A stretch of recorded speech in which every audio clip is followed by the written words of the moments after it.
What is going on, everybody? I wanted to put this video up yesterday, but I got sidetracked, so I'm sorry about that. But I wrote an article yesterday called "How Much Protein Should You Eat on the Ketogenic Diet?" And I wanted to address this on here because this is a subject that's become enormously controversial. And I'm going to link the article in the notes below in the description. Definitely suggest you guys read it. But for those of you who are stepping into this realm of ketogenic dieting for the first time, there could be a lot of different confusing perspectives out there.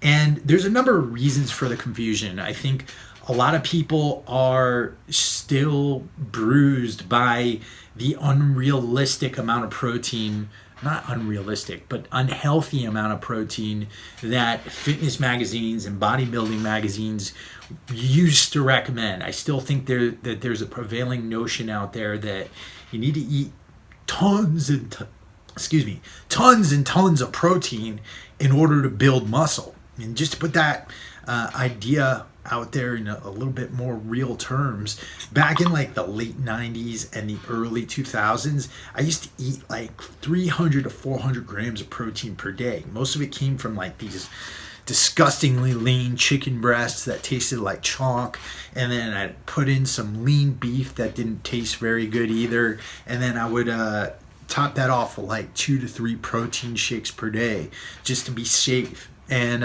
it was enormously unhealthy. Protein's not unhealthy for you, but when you're consuming it in that high levels, I was only 180 pounds for the most part. Most I ever got up to was 220, but still not a very big guy at only 5'8". I was basically making my body toxic. I was putting my liver and my kidneys through hell by putting that much protein down. And so along comes the ketogenic diet. And when I switched to the ketogenic diet, I went along with the recommendations that Dr. Jeff Volek and Dr. Stephen Phinney put out in their book, The Art and Science of Low Carbohydrate Performance. And I kept it between 1.3 and 2.2 grams of protein per kilogram. Generally, I was eating about 0.7 grams of protein per pound of body weight, which panned out to be about 125 grams of protein per day. Far lower, almost like, it was almost a third of what I used to eat.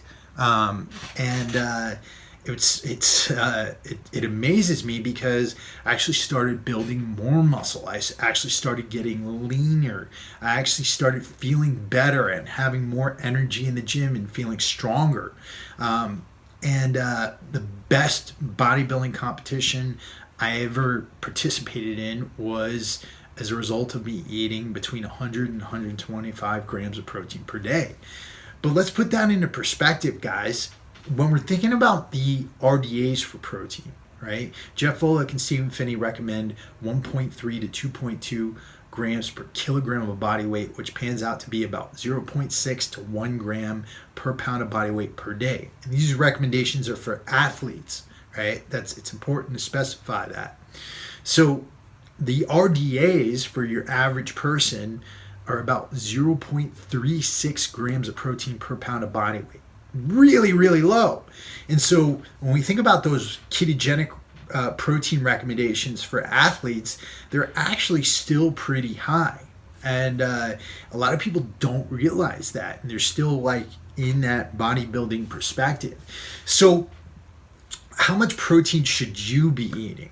And this is a really, really, it's one of those situations where I don't want to put cookie cutter recommendations out there for you, and I want to encourage you to self-experimentation if you're trying to do the ketogenic diet and you're trying to determine your protein levels. But I'm going to try and give you a few different recommendations here. First things first, understand that the recommendations I just put out there, the 1.3 to 2.2 per kilogram per body weight, is for athletes, and I emphasize that. Now, why did I emphasize that? Because let's say you are a 70-year-old diabetic woman, right?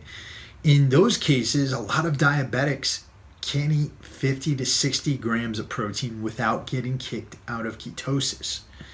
Some people's systems are just like that. And so it's going to depend on where you're at with your metabolism, what your goals are, what you're trying to do with the ketogenic diet, and the amount of activity level that you have as a person. So if you're that diabetic person, your protein levels may be a lot lower.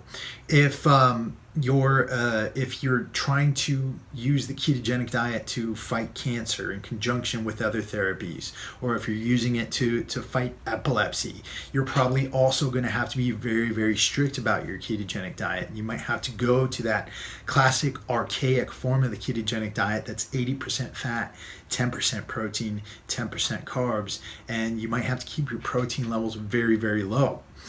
If, however, like many people who watch this channel, you are training or you're doing the ketogenic diet for fat loss, or you're an athlete, your protein levels are going to be very different. You're going to have a bit more flexibility to work with here, and you probably stick within that 1.3 to 2.2 grams of protein per kilogram of body weight. So, and again, that pans out to a 0.6 to 1 gram of protein per pound of body weight per day. So if you are an overweight person who's trying to burn body fat with the ketogenic diet, and let's say you're sedentary, then you're probably going to want to keep it down a bit, right? So you're probably going to want to keep your protein levels to be about 0.6. And why is this?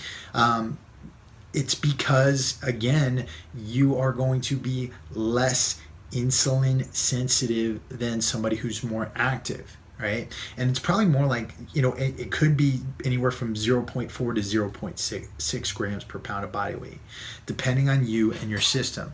So again, really, really experiment here. You'll probably want to stick on the lower end if you're overweight and sedentary, or if you're just not getting a lot of activity level in. If you, however, are having a moderate activity level, let's say you work out once a day, and I'd put like off-season bodybuilders and power lifters in here, or just people who are recreationally lifting weights and getting a bit of cardio in, then you probably want to stick at that 0.7 to 0.8 grams of protein per pound of body weight. And that's where I normally stay. I work out regularly. I'm working out 5-6 days a week. I'm hitting the weights. I'm doing cardio. I'm going out there for runs, doing kettlebell. Then, that's where I am, 0.7 to 0.8 grams per pound of body weight per day. If you are on the professional athlete level, or let's say you're training for a triathlon or a Spartan beast and you're doing 2-a-days, or let's say you're an MMA fighter and you're doing 2-a-days or 3-a-day workouts in some cases, then you're going to want your protein levels to be a bit higher. And this is where you would go to 1 gram of protein per pound of body weight. And some of you who are closer to that 3-a-day level, you could even benefit by doing a little bit more, maybe 1.1 to 1.2 grams per pound of body weight. But that's if you have these crazy training schedules where you're absolutely going, the pedal to the metal all the time, and you're doing runs, you're doing, maybe jiu-jitsu, or maybe you're doing a swim every day, maybe you're going on like a 50-mile bike ride every day, and you're just killing it. Right? That's where you're going to need a little bit more. And the same, honestly is true with carbs. And I'll do another video about carbs in the ketogenic diet. But the ketogenic diet isn't always a very low carb diet, and some athletes can benefit from it. Now, a better question here in a more precise answer for you guys is, what types of protein should you be eating? And I will tell you right off the bat what not to eat. And that's those classically lean sources of protein, those chicken breasts, the ones that don't have any fat on them, that whey protein shake, the egg whites. I would stay away from those. They don't hold any nutritional value for you. They're very devoid of vitamins, especially egg whites. They're completely empty of any vitamins or nutritional value. And the protein is really going to do nothing for you but spike your insulin. On the other hand, if you went with whole eggs, if you went with fattier cuts of meat, maybe chicken thighs, grass-fed beef liver, organ meats, those are really great. Also, collagen is a great protein source, whether it comes from collagen supplements or it comes from bone broth. It's a really great protein source because it makes up most of the protein in your body. Your nails, your skin, your interior lining of your intestinal tract is made up of collagen, and taking collagen protein can really help you to feel better.